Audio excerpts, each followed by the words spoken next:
Bonjour à toutes, bonjour à tous. On se retrouve aujourd'hui pour la présentation d'un tarot hyper original. Il est basé sur le tarot de Marseille. Alors c'est le tarot initiatique et ésotérique d'Elvia.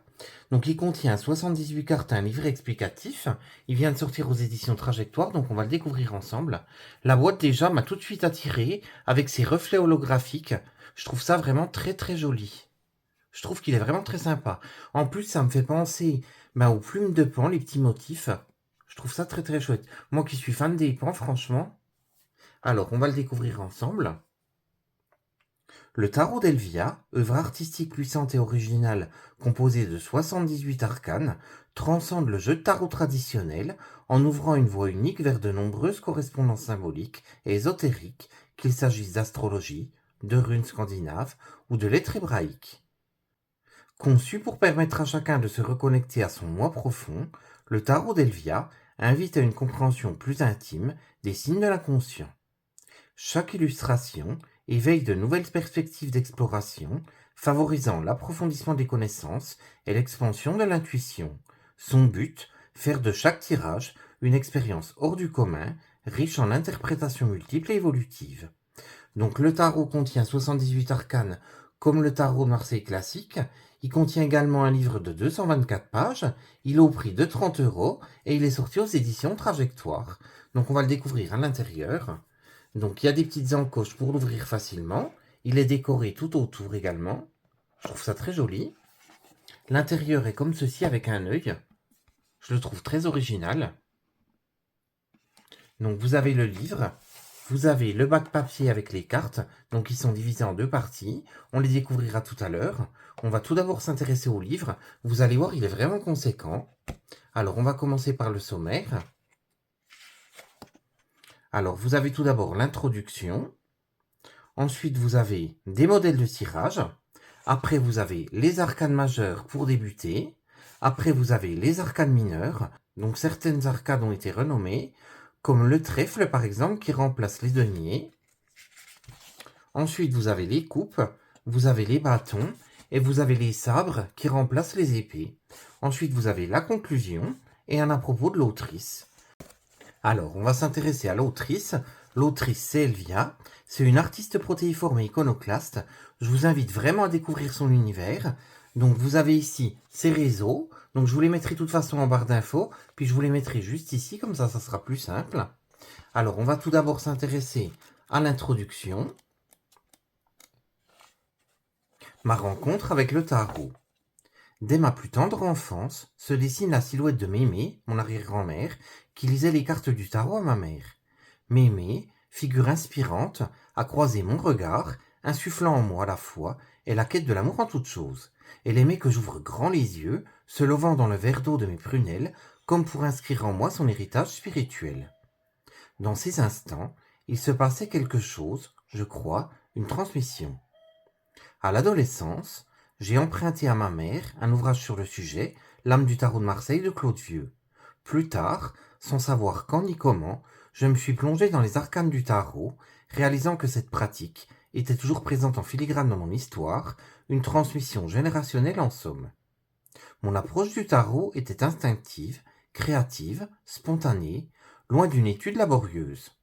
Je papillonnais de livre en livre, tirais des cartes sans règle ni compas, et j'embrassais ce jeu, sans trop m'apercevoir que déjà des heures s'étaient écoulées.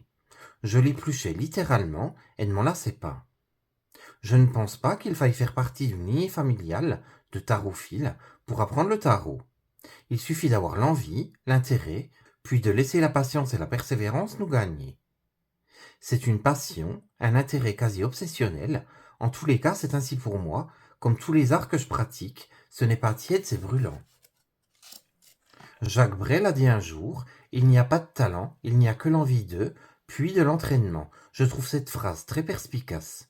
L'envie nous rend vivants, comme le mot l'indique, et stimule en nous le désir d'en savoir plus, encore et encore.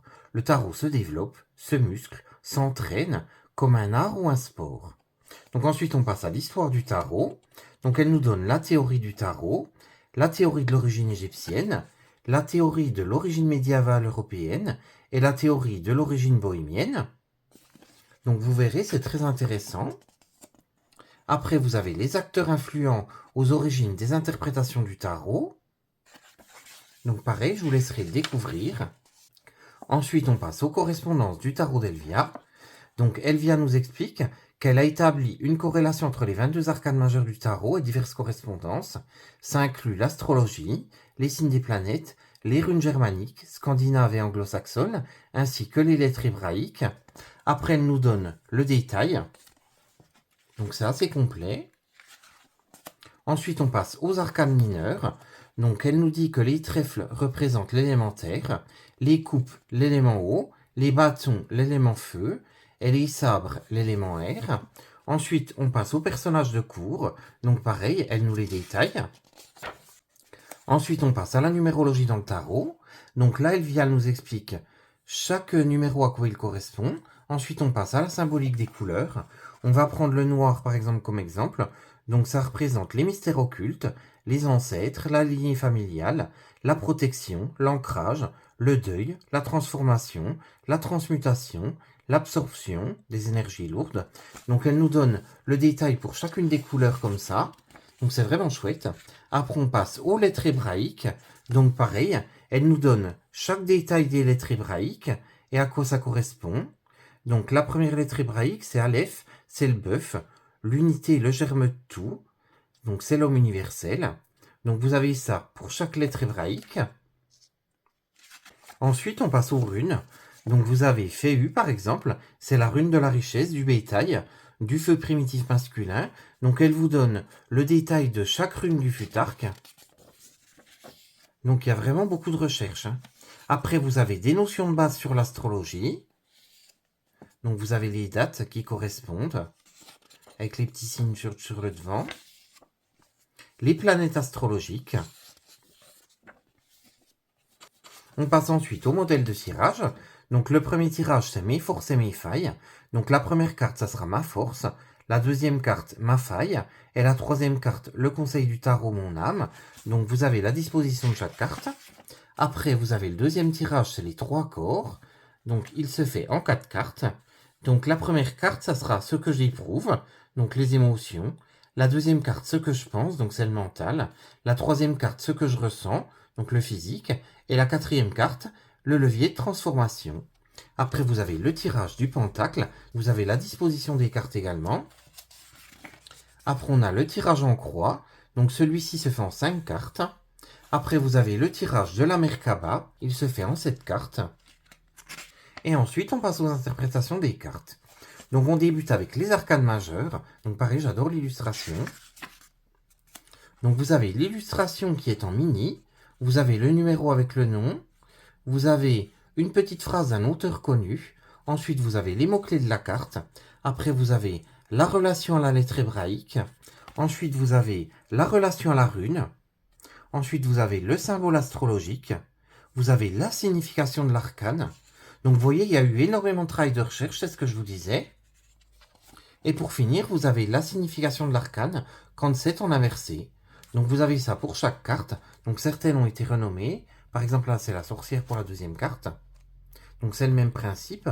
On va découvrir cette fois les arcanes mineurs. Donc, on va prendre par exemple le 2 de trèfle. Vous avez la petite carte. Vous avez les mots-clés.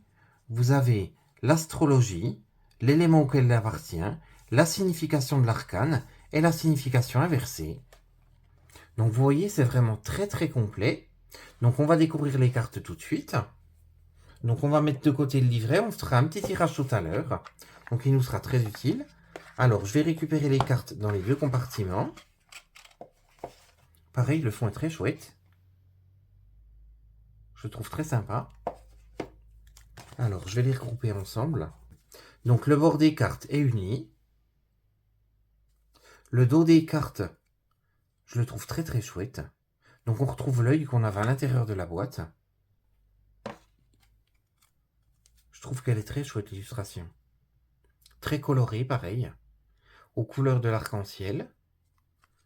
Donc la carte, vous avez un petit cadre, vous avez le numéro qui se trouve juste au-dessus, le nom juste en dessous, vous avez les correspondances juste ici, et les correspondances des runes également. C'est vraiment très très joli, je trouve. Il y a vraiment beaucoup de détails. Donc ce que je vais faire, je vais vous laisser les découvrir une par une et on se retrouve juste après pour un tirage. A tout de suite.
Vous avez vu, j'aime beaucoup les cartes. C'est un univers artistique que j'aime énormément.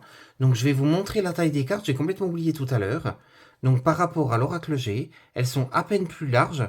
Et puis au niveau de la hauteur, elles sont à peine plus courtes. Donc ça vous donne une petite idée. Alors on va les battre tout de suite. Comme ça on va découvrir un message. Alors je vais les regrouper.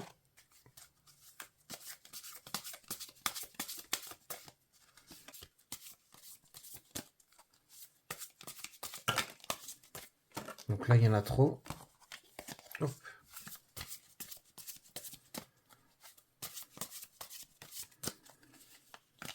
Alors, on va prendre celle-ci. Donc, c'est le valet de coupe. Donc, on va découvrir tout de suite le message.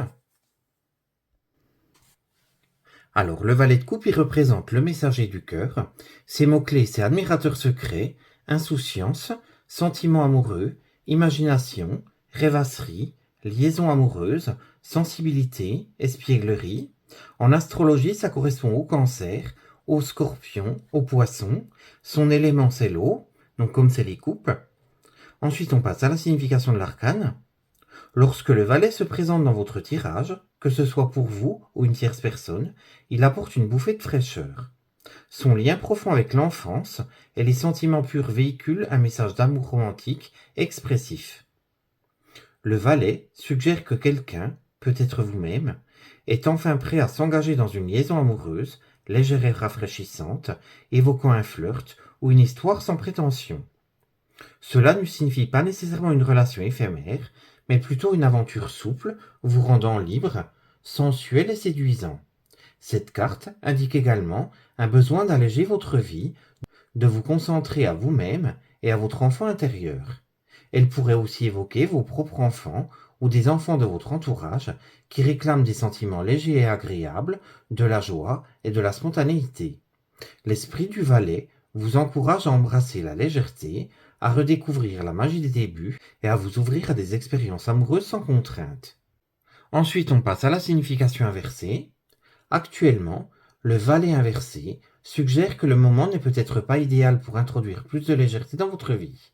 Il indique que votre enfant intérieur, les enfants autour de vous ou une personne adoptant une attitude puérile semble vous dépasser complètement. Il se peut que vous aspiriez à plus de sérieux ou que vous soyez trop sérieux alors que cette part d'enfant en vous encourage à l'écouter davantage. Il est essentiel de ne pas être trop dur envers vous-même ni envers votre entourage. Soyez attentif à ne pas vous enfermer dans une attitude psychorigide qui pourrait conduire au rejet de toute spontanéité et instantanéité. Le moment présent et l'innocence vous appellent, vous demandant de reconnaître et d'apprécier leur place dans votre vie. Alors, je ne sais pas ce que vous avez pensé de ce tarot. N'hésitez pas à me le mettre en commentaire en barre d'infos. Comme ça, on échangera ensemble comme on le fait d'habitude. Moi, pour ma part, je l'ai trouvé vraiment très très original. J'aime beaucoup l'univers de cet artiste. Je trouve que les illustrations sont vraiment très sympas. Ce que je ferai, si vous voulez la découvrir, comme je vous l'ai dit tout à l'heure, je vous mettrai en barre d'infos les liens de ces réseaux, comme ça vous pourrez les consulter. Je vous remercie beaucoup d'avoir suivi la vidéo. Je vous fais d'énormes bisous et on se retrouve très très vite. À très bientôt, gros bisous.